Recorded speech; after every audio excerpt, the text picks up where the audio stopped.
Hello, welcome back to my channel. My name is Kelsey and let's spend the day reading manga. So I am currently in the middle of editing some videos and filming some videos, and I really just needed a day to chill. And when I have a day to chill, when I'm not reading books for like specific vlogs or whatever, I want to tackle my manga TBR. So that's what I did 2 days ago. It was just like a random day and I decided to pick up a couple of manga books. I'm not going to spoil it because my manga vlogs are always filmed spontaneously day of. I just forgot to do an intro and an outro that day, so my bad. I'll send you back to Kelsey a couple of days ago where we go over the first manga that I'm going to be reading. Hello! So of course, I'm a little bit behind on what a vlog, absolutely, of course, positively, always freaking happening. What do I want to do? Well, I'm not in the mood to rush through that vlog, especially because it's a 6-book vlog and I feel like I need all the time I can get. But I also don't want to start a vlog where it's going to take me like 2 days, 3 days to read stuff. So I was pondering, thinking to myself, what could I possibly read today for fun so that I have a video to go out at the end of the week? Manga, that's right. So let's do another reading manga all day. I've done quite a few of these. Usually they are encompassing of a sort of 24-hour period. For this, we'll just do a spend the day with me reading manga. And as you know, for my manga vlogs, it really is just picking a manga, reading it, reviewing it, picking a manga, reading, reviewing it. And that's how I tend to do these vlogs. It is currently 10 a.m. I think I could probably read until 10 p.m. tonight, but there's a big caveat there. That is when my son comes home, he obviously demands all of my attention, as he should. He's the king of the home. So that's the only thing. But other than that, we should have a pretty free day to just read some manga. So let's go to my shelf where I keep the manga that I have. I don't know, honestly, how much manga I have because I haven't bought in a while. But let's go there together. Behind here is my manga shelf. Here alone, though, we have the BTS manhwa, which could be fun to read. Manhwa is just Korean graphic novels, whereas manga is Japanese graphic novels. I do also have English graphic novels available as well if we want to get into it. I never have like a video idea to read these in, but we have some here. So we have Full Metal Alchemist volumes 19, 20, and 21. This might be fun to read because it's going to get me deeper into the series and it could be something that I finished this year. Then we also have Boys Run the Riot. This is, I think it involves a transgender kid. Yes, so Ryo knows he's transgender. So it is currently June 1st today, which is Pride Month. So this could be a really good book to get into. Let's just move these books because they don't belong here. And now we reveal the manga I have left. Honestly, I could potentially read a lot of these. I definitely want to read this just because I think it's like silly and fun. And this is like a manhwa series that BTS released. I don't know. I bought it because I was like, oh, BTS, how silly and fun. I probably would want to tackle these as well so that I could get more into these series for sure. Maybe tackle Battle Angel Alita and Witch Hat Atelier because these are like first books. Oh, we could also move into The Way of the House Husband as well. Okay, I think we have quite a bit here that I could tackle. Honestly, I know it's Pride Month, but I kind of want to read this one. So I think we're going to start with this. Hello, so I'm coming to you after finishing Seven Fates Choco by BTS. And surprise, surprise, I love BTS and so I loved this manhwa. I realized I didn't talk about what this is about, so moving forward I will before I read the manga. But basically, from what I understand, this is a collaboration between Hybe, BTS's like production company, and BTS. Am I dumb? No, I obviously know BTS didn't write that, but I actually don't know if they even put who really wrote this. No, obviously not. Why would they? Anyways, whatever. Hybe be Hyben, you know? Basically, Seven Fates Chaco is a story of or reflective of the Beom tiger hunters in Korean mythology from the Joseon dynasty, I believe. And the 7 main characters in the story were inspired and act as fictional counterparts to the BTS members. And in this volume, we are following a character named Zeha, who is, I believe, meant to be Jungkook, wakes up in the hospital bed with a nasty wound on his chest and no memory of what happened. Before he can get his bearings, a city detective reveals that he was found collapsed on Inwang Mountain, the sole survivor of a grisly mass murder. This was only the beginning. The Beom, monstrous entities from another world, stalk the streets, mauling and devouring anyone they can find. When Zeha learns that he is somehow at the center of it all, he decides to stand up and fight. But first, he will need allies. a team of 7 individuals drawn to each other as if guided by fate itself. So, as I mentioned, obviously, I know this isn't actually written by BTS or Hybe for that matter, but I have to admit, I became a little obsessed. I bought this book thinking like, okay, this is just a silly thing I want to have on my bookshelves because it represents like my love for BTS. Girl, I'm going to get the whole series. I love that there was an influence of Korean mythology in here. And Zeha, maybe, Jungkook is my bias, so maybe I am a little bit biased, was a really, really interesting main character. And I think that the way Zeha ties together BTS's like image. So there's a lot of like singing and music is a very big inspiration to Zeha's past, tying in with the methodology and making him a important character to the Bayom Hunters was really, really interesting. It was pretty action packed, I will say, especially in the beginning, which isn't how I particularly like to read my graphic novels. But I understand that this is opening up the dire situation of the Bayom, the tiger demons, in the city of Cincy, which is working as Seoul. I do think that there is a slight repetitiveness in the world building that was starting to annoy me a little bit, but I'm chalking that up to it being a webtoon first. So it is more serial in nature naturally, and therefore because people are reading it like weekly or daily, whatever it is, there needs to be this sort of repetitiveness of the world building, especially in the beginning. Obviously there's a charm to figuring out which characters in the book are reflective of which member of BTS, so I'm really excited to see these characters as we move forward. I think it's pretty obvious who they are, so that was a little fun, but it definitely won me over. What can I say? I am now literally, I have a tab open on my laptop for a manga store in the Toronto area that I heard ships to Quebec for $10. So methinks I'm going to be buying a couple of volumes, even though I'm on a book buying ban. How do we feel about that? Maybe I'll make the cart and then reward myself at some point if something happens, because we're pretty much halfway through the year and I've only broken my book buying ban once in February when I was still like fresh. And now it's been a couple of months.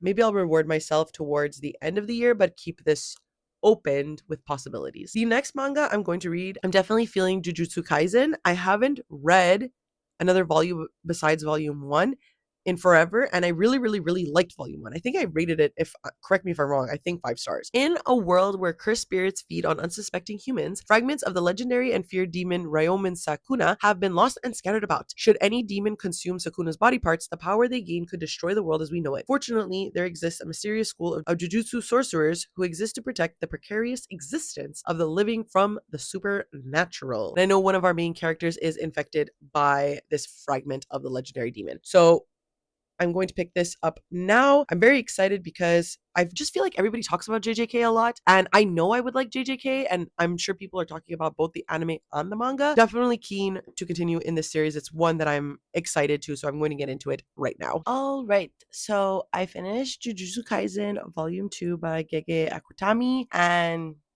it was okay. I gave it 3 stars. Even though I still really enjoyed the characters and the overall world building, I found this one to be really, really confusing. And looking at the reviews, it seems like a lot of people agree. So I don't feel like that silly about it because I'm not too sure where we're going with the actual plot of the book. Like, I can't foresee the next volumes, what's going on. I will say I loved, as usual, Itadori's relationship with Gojo. It's being really expanded upon in here, and I find them both really, really funny. And so I think that their dynamic is going to make for a really fun reading experience as we move forward in the volumes. I also really liked Gojo's like dynamic expansion power. I think it's going to be so interesting to see how he trains Itadori with this power, so I'm very excited for that as well. I'm a little confused about the demons that we interacted with in this volume and like their ulterior motives that they have along with the other demons that Itadori didn't interact with, but I'm looking forward to seeing how the next volume develops on this. I still want to give Jujutsu Kaisen a chance, so I'm definitely continuing, and I did add the next volume to that little cart that I'm making. I decided because I had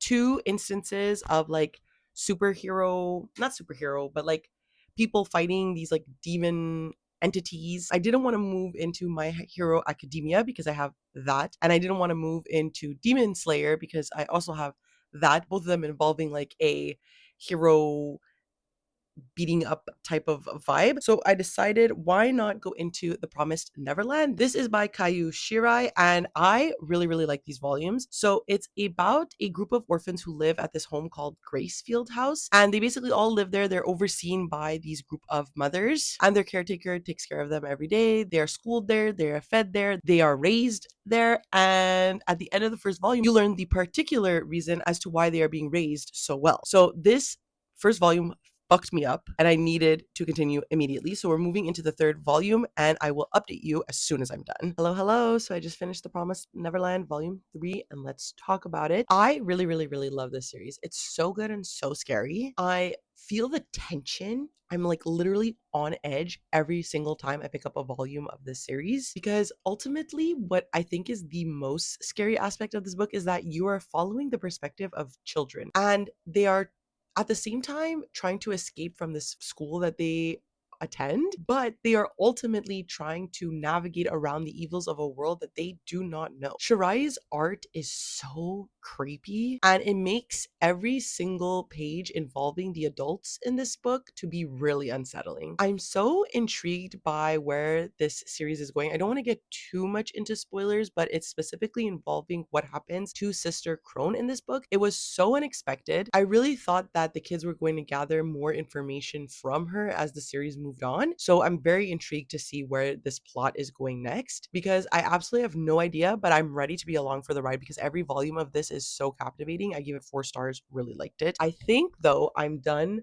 with like a fantastical vibe right now, and I think I just want to dive into some like contemporary manga. So this is Boys Run the Riot by Keito Gaku, and it follows a high schooler named Ryo who knows he's transgender, but he doesn't have anyone to confide in about the confusion he feels. He can't tell his best friend who he secretly has a crush on, and he can't tell his mom who constantly asks why Ryo dresses like a boy. He certainly can't tell Jin, the new transfer student who looks like just another bully. The only time Ryo feels at ease is when he's wearing his favorite clothes. Then, and only then, the world melts away, and he can be his true self. One day, while out shopping, Ryo sees someone he didn't expect. Jin, the kid who looked so tough in class, has the same taste in fashion as him. At last, Ryo has someone he can open up to, and the journey ahead might finally give him a way to express himself to the world. This sounds really, really impactful. I'm very excited to read it. I've heard nothing but excellent things about it, so I'm definitely going to get that started now. Unfortunately, I do have something to do in about 15 minutes, and then I do want to go on a walk, and then I do have to go grocery shopping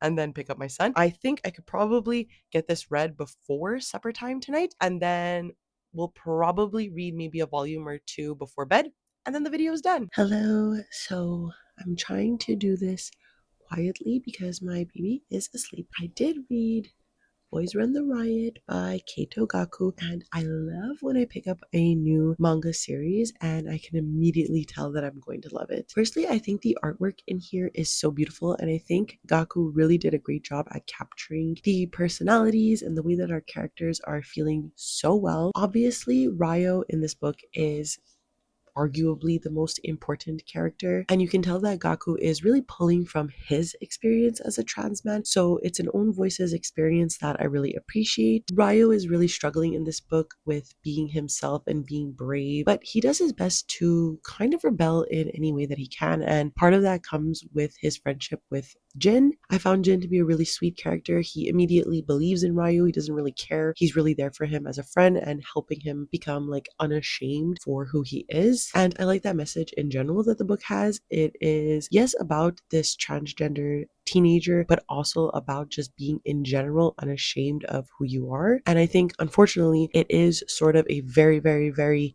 needed message for the current political climate that we are in around the world. I'm very keen to see how the friendships blossom between the boys because they also added another addition to their crew who is going to be making clothes with them. And I'm really excited to continue the series. I did, in fact, put it in the cart with the other books that I will be continuing. I think right now I want to pick up our last book for this vlog. So I've read 1, 2, 3, 4. The 5th book that I would like to read is going to be The Girl from the Other Side. Hold on, let me get it up. The Girl from the Other Side, Volume 6 by Nagabe. This is a manga series that I've been reading for quite a bit. As you can see, it's Volume 6. I really like the series. It follows 2 people named Teacher and Shiva. Shiva was sort of taken in by Teacher. So Teacher is one of these cursed beings on the other side of the wall that the humans are sort of keeping away from them. And Shiva is what appears to be a regular human girl, but on the other side, teacher is sort of raising her. He took her in. They have this like found family dynamic that I think is so cute. So I do think this could be a really nice final book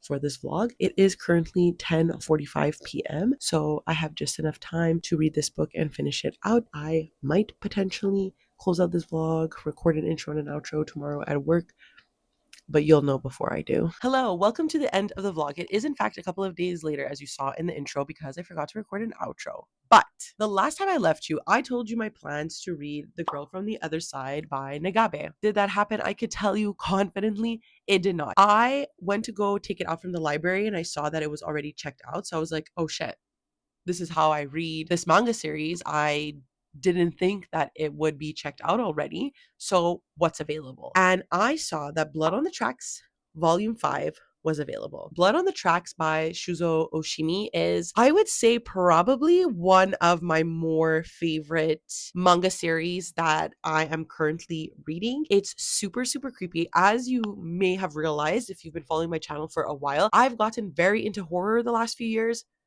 Can't tell you why. I don't know if it's the state of the world, being a woman in a patriarchal society. Could be one of those things, but I have gotten super into horror. And Blood on the Tracks is a manga series that I love, particularly because it's so unsettling and weird. And there are like thrilling and horrific things that happen, but nothing is like so wild and crazy. Like the horror is really the characters in the novel. So the general premise of the series is that it follows a young boy named Seichi and his mom Seiko, and they have a very, very weird relationship with one another. Like Seiko is a boy mom to the most extreme. Blood on the Tracks Volume 5, I would say, was not my favorite one. It was, in fact, 3 stars. And I think it's mostly because there is this character named Fukishi who Seichi is like interested in, and she really has it out for Seichi's mom. She describes to him that he's in a sort of abusive dynamic. And for a while, we were thinking, like, oh, she's going to help Seichi escape this. And so this volume is really building up the relationship between the two of them. And I give it a 3 stars. It wasn't like the most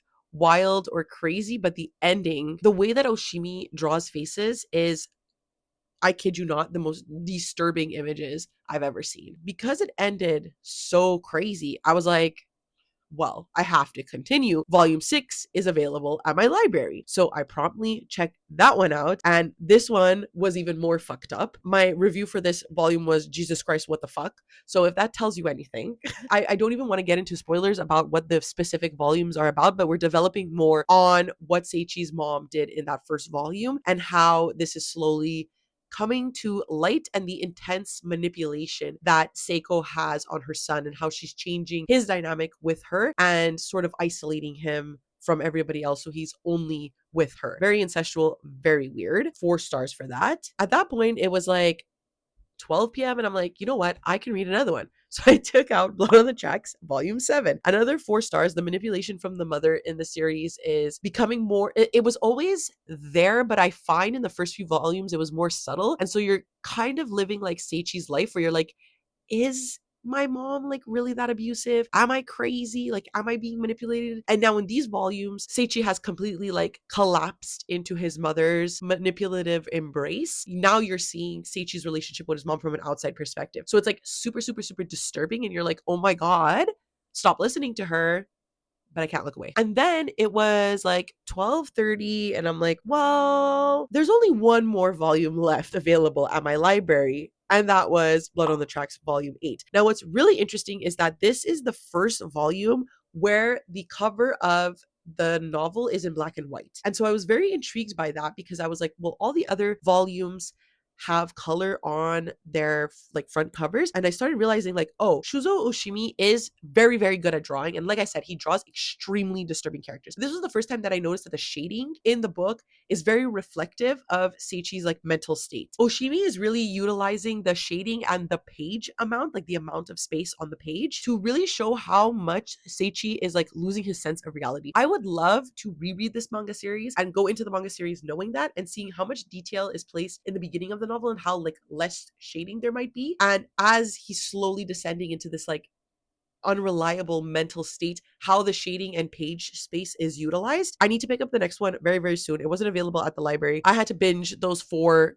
available because I am loving the series and I feel like I'm really trying to space it out because I enjoy it so much, but I just gave in. I was doing a manga video and I was like, you know what? Fuck it. Like, let's just do it. Oh, and before we end, maybe we can also go through the mangas that I put in my cart and what I will be buying. I think I need to like save a little. And I think I'm going to wait until I have like a good time frame to like splurge on these mangas. Will it be this year? I don't know. I'm really feeling my book buying bad and I think I'm doing a pretty good job, but I might give in. All right, so I decided to put Seven Fates Chaco Volume 2 by BTS because, like I said, I really enjoyed this volume, gave it 4 stars. It was surprisingly way more fun than I thought it would be. Then I put Jujutsu Kaisen Volume 3, and even though I didn't rate this one as highly, I only gave it 3 stars. I'm still very, very intrigued by this series, and everybody loves it. So I feel like I need to get over this like introductory period before I can move on to like the cooler stuff. Then I put Kaiju number 8, Volume 1. It's just a manga that I have had my eye on for a bit of time, and I really do want to try it out. Of course, I put Promised Neverland Volume 4 because I rated this volume 4 stars. And again, this is a series that really intrigues me. Very horrific, very gross, very weird. I think you get the gist of like the type of manga that I like. I don't see how this series is ever going to not intrigue me. So I do definitely want to continue. Then I added a couple of omnibuses that I need to purchase. So the first is One Piece Omnibus Edition Volume 5. I'm well into a new arc of the series, and One Piece, I don't think I'm as obsessed with One Piece as like a lot of people are, but I definitely still like One Piece and I want to still read it. I'm just slow at like picking them up and purchasing them. Then we have Dragon Ball Viz Big Edition Volume 3. So I have number 1 and number 2. I already read them. I have a Dragon Ball Z tattoo. I really do like Dragon Ball, and I read them when I was like much younger. So I definitely want to like collect them now that they're in these like bigger editions and like reread them because I haven't read or consumed Dragon Ball, not Dragon Ball Z, but Dragon Ball in a very long time. Well, I read the manga series, but you know what I mean. Then we have Attack on Titan Omnibus Volume 3. I really like the Attack on Titan anime series because I want to consume a lot of manga. I'm very into reading right now. I'm not that into watching anime or watching TV in general. So I want to consume the story again in the mangas, and I obviously still really like it. Then I put Boys Run the Riot 2, 3, and 4 here because I really, really, really loved this volume. I gave it 4 stars. It is so impactful, so fun. I think it's a really necessary manga series, and I'm like very impressed by the work. This needs to be more widely read, more spoken about. I think this was fantastic, and I see myself like really, really, really enjoying this series. So I put all 3 volumes. Now, I might take off 3 and 4 and just read 2 and be responsible. But this is just a dream cart. And then I also put Spy Family Volume 5. So any other manga video you've watched from me, I probably read a Spy Family because I feel the same about Spy Family as I do with One Piece, where it's like everybody loves it. So I enjoy reading it, but I don't love it to the level that everybody does. And I don't like binge it necessarily. So this is the volume that I'm missing on my shelves.